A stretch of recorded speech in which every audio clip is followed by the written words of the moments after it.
Hello सर्वांना नमस्कार. रेश्मीनाथ या मराठी चॅनलमध्ये तुमचे सर्वांचे स्वागत आहे. एक लग्न असेही भाग 23. सईच्या उठण्याआधीच देवांश उठून जिमला गेला होता.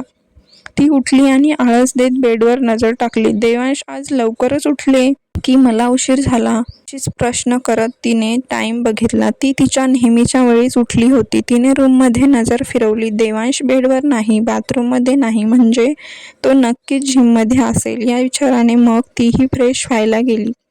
तिने आणि माहीने तिच्यासाठी जिमसाठी लागणारी शॉपिंग केलेली होती. त्यातून तिने एक ट्रॅक सूट घातला, मग शूज घातला आणि जिममध्ये आली. आता रोज देवांशसोबत जिममध्ये कसरत करणार म्हणून खूप खुश झाली होती ती.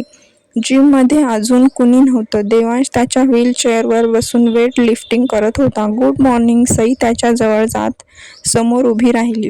त्या ब्लॅक कलरच्या ट्रॅक सूटमध्ये खूपच सुंदर दिसत होती आणि त्यात बहर म्हणजे तिचा तो निरागस चेहरा, जो सकाळचा फ्रेशनेसमुळे एकदम टवटवीत दिसत होता. तिच्या चेहऱ्यावरील ती गोड स्माईल आणि त्यामुळे गालावर पडलेली खळी खूपच लोभस होती. देवांश तिच्याकडे सारखं बघत होता. तिने लाजून पुन्हा त्याला गुड मॉर्निंग विश केलं. Good morning. देवांश भानावर येत म्हणाला. मी काय करू? तिने नेहमीप्रमाणे खूपच बालिश प्रश्न विचारला. काहीही कर. देवांश त्याचं वर्कआउट करत म्हणाला.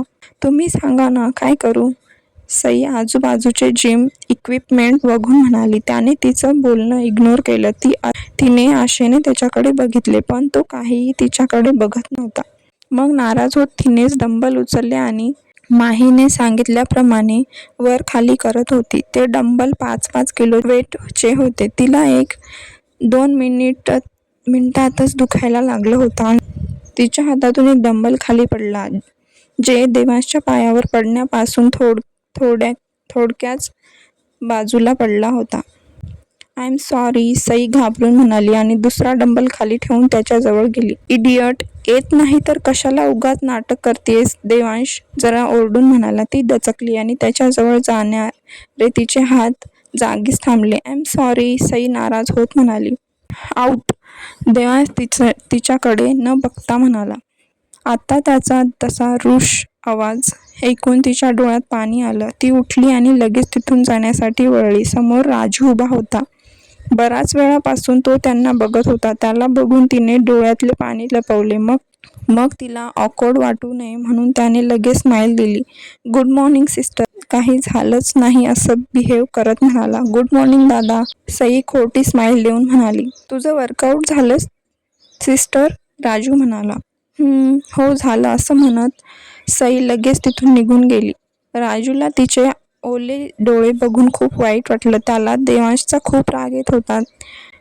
तुला तिच्याशी प्रेमाने वागता येत नसेल तर तिला उर्मट बोलून हर्ट तरी नको करू. राजू देवांशच्या समोर येऊन उभा राहिला. देवांशच्या डोळ्यात पाणी आलं होतं. तू का करतोयस असं? तुझ्या अशा वागण्यामुळे तुलाही त्रास होतोय देवांश. राजू कळवळून म्हणाला. यामुळे ती माझ्यापासून दूर राहील आणि माझ्या अपंगत्वाचं ओझं तिला होणार नाही. देवांश म्हणाला. For God sake. बस झालं बॉस. तू शरीराने नाही तर मनाने अपंग झालेला आहेस. तुझी चांगली चालू असलेली ट्रीटमेंट तू थांबवली आहेस आणि ही निगेटिव्हिटी मनाशी कवटाळून बसलास. यामुळे तुझं किती नुकसान होतंय कळतंय का तुला? राजू देवांशला म्हणाला. होप सोडल्यावर कसं होईल देवांश? राजू म्हणाला. मी कधीही नीट होणार नाही राजू. माहीत आहे मला. मी असाच राहीन आयुष्यभर. देवांश म्हणाला. No boss. असं म्हणून तुम्ही स्वतःच खूप मोठा नुकसान करून घेताय. राजू म्हणाला आणि वर्कआउट न करता तिथून निघून गेला. सई रूममध्ये येऊन रडत होती. देवांशला अचानक काय झालं हेच तिला समजत नव्हतं. मागच्या काही दिवसापासून तो किती काळजी घेत होता. तिला शांत आवाजात बोलत होता. तिला ती ऑफिसमध्ये गेलेला पहिला दिवस आठवला. कसं त्याने सगळ्यासमोर तिला त्याची बायको म्हणून सांगितलं होतं. तिचा अपमान म्हणजे देवांशचा अपमान असं बोलला होता. मग एका दिवसात असं काय झालं ती विचार करत होती. सई. सुलोचनाने तिला खालून आवाज दिला. आले माई. तिने डोळे पुसले आणि लगेच अंघोळ करून साडी नेसून खाली आली. माई पूजेसाठी तिची वाट बघत होत्या. सई. बाळा काय झालं? माई तिचा उतरलेला चेहरा बघून म्हणाल्या. काही नाही माई, सई म्हणाली. तुझा चेहरा का पडलाय आणि तुझे डोळे का लाल झालेत? माई तिच्याकडे निरखून बघत म्हणाली. सई गडबडली. बाळा, तुझ्यात आणि देवांशमध्ये तर सगळं ठीक आहे ना? तिच्या डोक्यावरून हात फिरवत म्हणाल्या. हो माई, सगळं ठीक आहे. सई चेहऱ्यावर खोटं हसू आणून म्हणाली. मग तुझे डोळे लाल का झालेत? माई तिला खोदून खोदून विचारत होती. पाठीमागून देवांश आणि राजू येत होते. ते रात्री नीट झोप लागली नाही त्यामुळे, सई म्हणाली.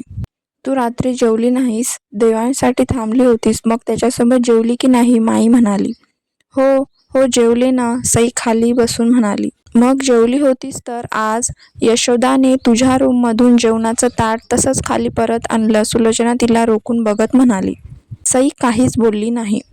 बाळा, तो नाही जेवला म्हणून तू नाही जेवणार का? अगं राजू तुला म्हणाला होता ना, तो एका क्लायंटसोबत जेवला आहे, मग तू का जेवली नाही? सुलोचना तिच्या चेहऱ्यावरून हात फिरवत म्हणाली. मला भूक नव्हती माई, सई म्हणाली. ठीक आहे, यावेळी सोडून देते, पण नंतर जर अशी उपाशी झोपलीस तर याद राख, माई तिला ताकीद देत म्हणाली. सई गोड हसली. तुझ्यामुळे काल सिस्टर उपाशी राहिली, राजू देवांशला म्हणाला. काल तिने त्याच्यासोबत जेवता येईल म्हणून ताट वाढून आणलं होतं. ती त्याला थोडं खा म्हणून म्हणत होती, पण त्याने इग्नोर केलं. ती जेवली नसेल असा विचारही त्याने केला नव्हता. कदाचित ती जेवलीही असती जर तो थोडा प्रेमाने तिच्याशी बोलला असता तर. नाहीतरी तिला थोडं प्रेमाने बोललं की ती किती खुश राहते हे इतक्या दिवसात ओळखायला लागला होता तो. त्याला त्याच्या वागण्याचा आता खूप राग येत होता. काय फरक पडला असता जर तिच्याशी प्रेमाने वागला असतास तर. तसंही आज तिच्याकडून डायव्होर्स पेपर साईन झाल्यावर तो तिला तिच्या आईकडे कायमचा सोडणार होता. अरे देवांश, गुड मॉर्निंग बाळा, सुलोचना देवांशला बघून म्हणाली. गुड मॉर्निंग माई, देवांश तिथे येत म्हणाला. देवांश, मला तुझं हे वागणं अजिबात आवडलेलं नाही, सुलोचना देवी म्हणाल्या. आत्ता काय झालं माई? देवांश म्हणाला. तू काल रात्री घरी का जेवला नाहीस? सुलोचना देवी म्हणाली. माई, तुला माहीत आहे ना, बिझनेस मीटिंगमुळे मला बऱ्याचदा बाहेर जेवावं लागतं, देवांश म्हणाला. हो, हे मला माहीत आहे, पण तुझ्या बायकोला कुठे माहीत आहे? अरे, तू बाहेर जेवत होतास तर सईला एक कॉल करून का नाही सांगितलं? बिचारी तुझी वाट बघत उपाशी होती, सुलोचना म्हणाली. I am sorry my, Devansh सईकडे बघून म्हणाला. बरं वाटलं तिला. लगेच चेहरा खुलला. यानंतर लक्षात ठेव, मला माझ्या सुनेचा असा हिरमुसलेला चेहरा अजिबात आवडत नाही, सुलोचना म्हणाली. ओके, नेक्स्ट टाइम मी लक्षात ठेवेन, देवांश म्हणाला. चला नाश्ता करा, सुलोचना म्हणाली. नाही माई, आता लगेच माझी एक महत्त्वाची मीटिंग आहे, आम्ही ऑफिससाठी निघालोय, देवांश म्हणाला. अरे बाळा, नाश्ता करून घराच्या बाहेर पडायचं असतं, सुलोचना म्हणाली. मी ऑफिसमध्ये कॅन्टीनमधून काहीतरी मागून खाईल, देवांश म्हणाला. नक्की ना? सुलोचना म्हणाली. हो नक्की. ठीक आहे, सुलोचना म्हणाली. येते मी, आणि तुझ्या सुनेला पोटभर नाश्ता करायला सांग, नाही तर मी नाश्ता केला नाही म्हणून नाश्ता पण स्किप करेल, देवांश सईकडे बघत म्हणाला. हो, सुलोचना हसली. बाय. देवांश आणि राजू ऑफिसला निघून गेले. मग सई आणि सुलोचनाने मिळून देवपूजा केली आणि सुलोचनाने समोर बसून तिला नाश्ता करायला लावला. आज सुनेवर जरा भलतंच जास्त प्रेम ओतू जाते. पायऱ्यावर उभ्या असणाऱ्या सोनाली आणि तारा एकमेकींना बोलत होत्या. मगापासून सुलोचना आणि सईच्या डायनिंग टेबल सीन बघत उभ्या होत्या. आपल्याला कधी इतकं प्रेमाने खाऊ घातलंय का? तारा उसोसा सोडत म्हणाली. प्रेमाने खाऊ घातलं नाही म्हणून कधी तुम्ही उपाशी राहिलात का? श्याम त्यांच्या पाठीमागून येत म्हणाला. त्याच्या हातात बॅग बघून चिडून म्हणाली. मी ट्रेनिंगला जातोय, श्याम म्हणाला. हे कधी ठरलं? सोनाली म्हणाली. रात्री मित्राचा फोन आला होता, त्याने माझं पण नाव दिलं आहे, सो जावं तर लागेल, नाहीतर मनी वेस्ट होतील, दोघींच्या गळ्यात हात टाकून म्हणाला. तुझं हे असं नेहमी बाहेर हिंडत राहणं मला अजिबात आवडत नाही, श्याम, सोनाली रागाने म्हणाली. मला पण आवडत नाही मॉम, श्याम म्हणाला. जरा बिझनेसमध्ये लक्ष घाल म्हणून कितीदा सांगितलंय, पण नाही, सोनाली म्हणाली. मला भाईचा बिझनेसमध्ये अजिबात इंटरेस्ट नाही, श्याम म्हणाला. अरे आशाने तो सगळं तोच घेईल, तारा म्हणाली.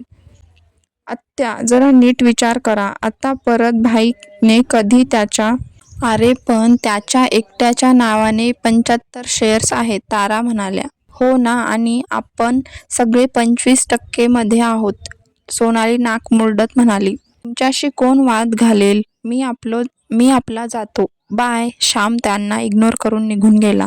कसं समजावून सांगू या पोराला, सोनाली म्हणाली. डोंट वरी वहिनी, माझा आकाश येतोय ना, तो सगळं ठीक करेल. तारा सोनालीशी हसत म्हणाली. चला नाश्ता करू, आपल्याला थोडीच कुणी विचारणार आहे. सोनाली परत सई आणि सुलोचनाकडे बघून म्हणाली. कामावरून सई तिच्या रूममध्ये आली. तिने तिच्या आईला कावेरीच्या फोनवर फोन केला. येते थोड्या वेळाने, सई म्हणाली. लवकर ये, तुला खूप आनंदाची गोष्ट सांगायची आहे, कल्याणी म्हणाली. काय, सांग ना, सई म्हणाली. तू घरी ये अगोदर आणि तुझे कपडे घेऊन ये, कल्याणी म्हणाली. कपडे कशाला, सई म्हणाली. सांगितलं तेवढं कर बाळा, कल्याणी म्हणाली. ठीक आहे. सईने फोन कट करून सईने एका बॅगेत तिचे काही कपडे भरले. तिला वाटलं 2 दिवस राहण्यासाठी म्हणत असेल. तिने माईला तसं सांगितलं. ठीक आहे. माई म्हणाल्या, मी 2 दिवस आपल्या गावी जाते, जरा जमिनीचं काम आहेत. तू मात्र देवांशला सांगून जा बाळा. मी नाही, त्यातून तू पण नाहीस, नाही म्हणून नाराज होईल, त्याला घरी करमणार नाही, सुलोचना म्हणाली. हो माई, मी उद्याच परत येईन, सई म्हणाली. सई ड्रायव्हरला घेऊन अगोदरच देवांशच्या ऑफिसमध्ये गेली. तिने देवांशाने तिच्यासाठी लंच आणला होता आणि त्याला सांगायचंही होतं की ती 2 दिवसासाठी आईकडे म्हणजे कावेरी आजीकडे जाणार आहे. यावेळी ती सरळ त्याच्या कॅबिनमध्ये गेली. देवांशची मीटिंग सुरू होती आणि ती दार लोटून आत आली. तिला बघून ईशाने डोळे गोल फिरवले. सई, देवांश म्हणाला. तुमच्यासाठी लंच आणला होता, सई म्हणाली. मिस्टर पाटील, आपण मीटिंग नंतर करू, सरांचा फॅमिली टाईम सुरू झाला आहे, ईशा देवांशला टोमणे मारून सोबतच्या एम्प्लॉईजला म्हणाली. देवांश काहीच बोलला नाही. सगळे देवांशच्या कॅबिन बाहेर पडले. देवांशला ईशाचा राग आला, पण त्याने तसंच गिळला, कारण सई दोघांसाठी लंच घेऊन आली असेल आणि तो जोरात बोलला तर ती लंच करणार नाही, म्हणून तो काहीच म्हणाला नाही. I am sorry, Sai cute face करून म्हणाली. तुला कोणी सांगितलं मला लंच आण म्हणून, देवांश थंड आवाजात म्हणाला. कोणी नाही, मीच आणला. ते आता मी घरी नाही येणार, आईकडे जाते ना, म्हणून म्हणलं तुमच्यासोबत लंच करावा, सई म्हणाली. आणि ते ऐकून देवांशच्या काळजात धस झालं. तू आईला हो म्हणलीस, देवांश न राहून हळूवार आवाजात म्हणाला. हो, मी तिच्या शब्द नाही मोडत, सई टेबलवर लंच लावत म्हणाली. ते ऐकून देवांशने गच्च डोळे मिटले. त्याला वाटलं की कल्याणीने तिला डायव्होर्सबद्दल सांगितले आणि तिने त्याला होकार दिला, कारण सकाळीच ऑफिसला येताना त्याने साईन केलेले डायव्होर्स पेपर कल्याणीला स्वतः नेऊन दिले होते. त्यामुळेच तो आज घरून लवकर निघाला होता. या, जेवण करू, सई म्हणाली आणि देवांश व्हीलचेअरचं बटन दाबून टेबलजवळ आला. माई गावी गेल्यात, त्यात मीही जातीये, तुम्हाला करमणार नाही, सई त्याच्या हातात प्लेट देत म्हणाली आणि त्याचा ऊर दाटून आला. मला एकटं राहायची सवय आहे, देवांश हळू आवाजात म्हणाला. मी खरंच जाऊ ना, सई म्हणाली. देवांशने तिच्याकडे बघितले. की माई परत आल्यावर जाऊ, सई म्हणाली. तू जाऊ शकतेस, तू निर्णय घ्यायला मोकळी आहेस, देवांश घास तोंडात टाकत म्हणाला. ठीक आहे, सई स्माईल करून म्हणाली. बिचारी ती तर 2 दिवसासाठी जातोय असं नॉर्मल बोलत होती, पण देवांशला मात्र ती कायमचं नातं तोडून जातीये असं वाटत होतं. त्यासाठी तो दोषही स्वतःला देत होता. सई जेवण्यात व्यस्त होती. मध्ये मध्ये ती त्याला काय हवं नको विचारत होती. देवांश मात्र तिच्याकडे एकसारखं बघत होता. तिने सगळं आवरलं आणि जायला निघाली. मी येते हा, सई म्हणाली. येशील, देवांश मनातल्या मनात म्हणाला. घरी वेळेवर जा, जेवण करण्यात हलगर्जीपणा करू नका, सई म्हणाली. भरून आल्याने त्याच्या तोंडून शब्द कुठं फुटत होते. जाऊ मी, सई म्हणाली. नको ना, थांब थोडा वेळ, त्याचं मन म्हणत होतं, पण डोक्याने ते शब्द बाहेर येऊ दिले नाहीत. त्याने पुन्हा हो मध्ये मान डोलावली. बाय, सई म्हणाली. बाय, देवांश म्हणाला. सई दाराकडे वळली आणि देवांशच्या डोळ्यात पाणी जमा झालं. 2 पावले पुढे जाऊन ती पुन्हा थांबली. देवांशने लगेच पाणी पुसून चेहरा नॉर्मल केला. तिने वळून त्याच्याकडे बघितले आणि पुढे येत त्याला मिठी मारली. त्या मिठीत किती सुकून फील झाला होता त्याला. नकळत त्याचेही हात तिच्या पाठीवर विसावले. काळजी घ्या, सई त्याच्या कानात म्हणाली. त्याने तिच्या खांद्यावर त्याचा चेहरा घट्ट दाबला. समोर काय झाले पाहूया पुढील भागात. हा भाग कसा वाटला कमेंट करून नक्की सांगा. नवीन असल्यास चॅनलला सबस्क्राईब करा. भेटूया पुढील भागात.